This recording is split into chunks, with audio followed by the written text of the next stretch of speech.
are ready. We're going to document the solar eclipse, right? But are you worried maybe you're ruining your phone or cameras? We've been talking about this in the news. So we brought in today Sarah Lothian Hannah, the lead. It says lead, 2 leads. That means you're super important. I guess I am. In the teleprompter.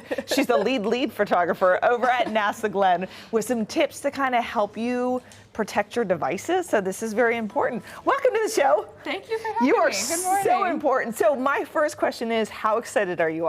Oh, we are so excited. How excited are you Once to be? in a lifetime I celestial know. event in here in Ohio. That's crazy. Yeah. So there's a lot of different things. I know a lot of us probably won't be using these fancy things, which we'll talk about just in case you haven't, but they'll be using their cell phone. So we can ruin our cell phone, right? We can. If you point any camera directly at the sun, you have a chance of damaging your sensor inside your camera. Yeah. So we want to make sure that we're protected on April 8th. So filters are important. They and are. What do you have on the cell phone? So if you can see here, there is a filter that kind of just snaps to the back of this, and it darkens significantly the light coming in from the solar eclipse. So by having this filter on, will protect the sensor So you on your have to smartphone. have that on, and you can look at it through your lens on the other side, right? Yep. That's okay.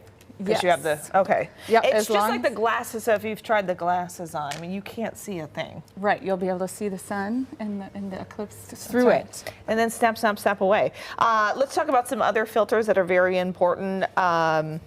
Show me, educate me on this, because that looks very intimidating.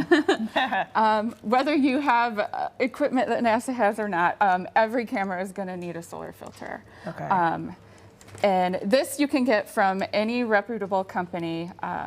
The American Astronomical Society has a website that you can check for a list of suppliers that are ISO certified. So you want to make sure that you have a good filter to protect your expensive equipment. And you talk about filters, like I was on Amazon. How do I trust Amazon's are legit? Okay, she's giving me the eye. Yep, you want to make sure it's ISO certified. ISO? Yep. ISO, ISO, okay. Yep. And if you look at the Astronomical Society website, they have a list where you can double check your purchase before you buy. Okay, so that's good advice.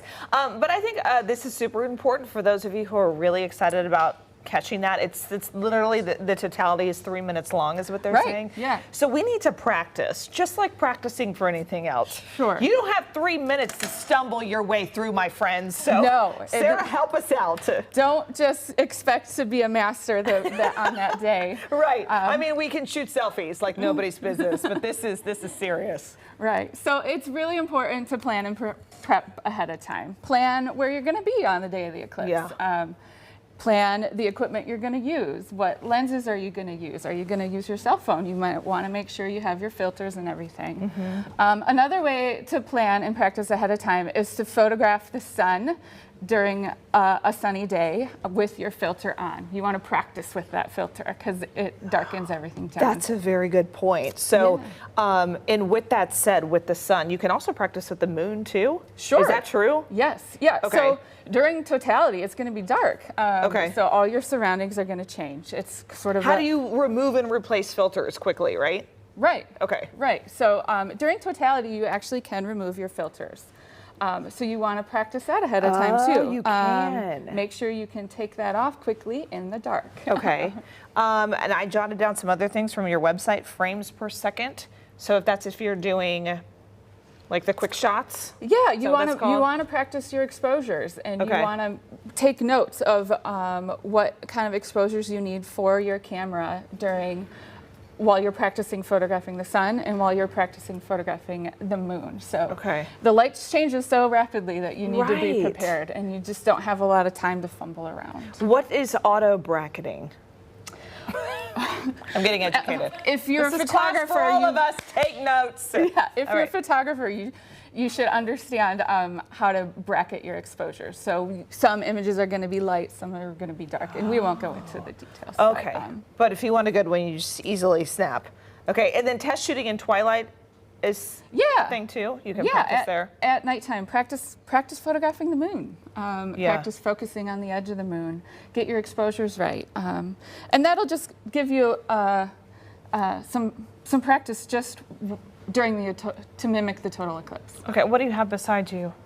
Yeah, That looks very intense. Is that like a paparazzi camera? It could be, but It could very well this is how be. we can zoom really close up on the moon with our 600 millimeter Really lens. cool. So how have you been practicing? You're a professional. She does everything from like headshots to landscapes. Like, so like, what are you expecting? Like, what's some things you've been losing sleep over that you're excited about not losing? Yeah, yeah.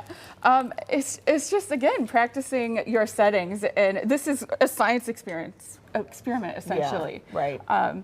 And us at NASA, we're really good at those. So you want to make sure that you have your exposures written down ahead of time, so you just don't have to do a lot of thinking, and you can take in the eclipse while you're there. And again, if you want something for your cell phone, which I know the majority of us will probably be using our phones, you can make sure it says ISO. ISO certified. ISO certified if you're going to Amazon. All the information will be in our website. We'll link yours as well. So, and then picking up your glasses, make sure those say ISO. Now, can you get these anywhere? Where did you get these? Can you get these at NASA? These are from NASA. Wow, these are serious. Okay, so these are professional. All right, so all the information that you need to know, again, on fox8.com. Thank you so much. Have fun. Thank you. Good luck. Thanks for having me. Maybe you can come back on with your photos. Okay. Okay.